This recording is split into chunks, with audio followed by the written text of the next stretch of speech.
డబ్బులు ఎవరికీ ఊరికే రావు. కష్టపడితేనే వస్తాయి. నిజమే కదండీ! మీరేమంటారనేది కామెంట్ జేయండి. ఇక్కడ మేము ఫ్లై జోన్‌కెళ్ళి బయటికి రాగానే ఏంటంటే, ఇక్కడ బుట్టలు రకరకాలైతే కనిపిచ్చాయి. వెదర్ బుట్టలు, అలాగే ప్లాస్టిక్ బుట్టలు.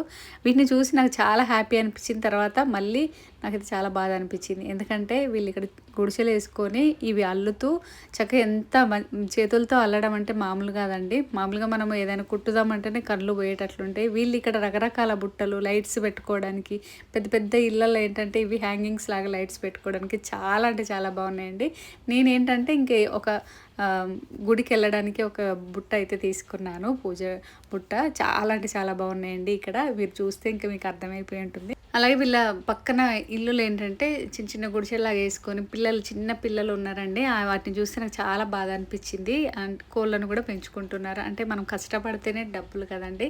అలాగే వీళ్ళదేంటంటే నేను కాంటాక్ట్ నెంబర్ స్క్రీన్ పైన ఇస్తున్నాను. ఇది ఎలాంటి ప్రమోషన్ అయితే కాదు. చాలా బాగా చేశారండి. నాకైతే నచ్చి ఇంక నేను స్క్రీన్ పైన నెంబర్ ఇస్తున్నాను. కాంటాక్ట్ అవ్వండి. భలే ఉన్నాయండి మోడల్స్ అయితే. మీకు తెలిసిన వాళ్ళకి ఇది షేర్ చేయండి. గండిపేట చెరువు ఆపోజిట్‌లో ఇదైతే ఉందన్నమాట. కాంటాక్ట్ అవ్వండి. Thank you.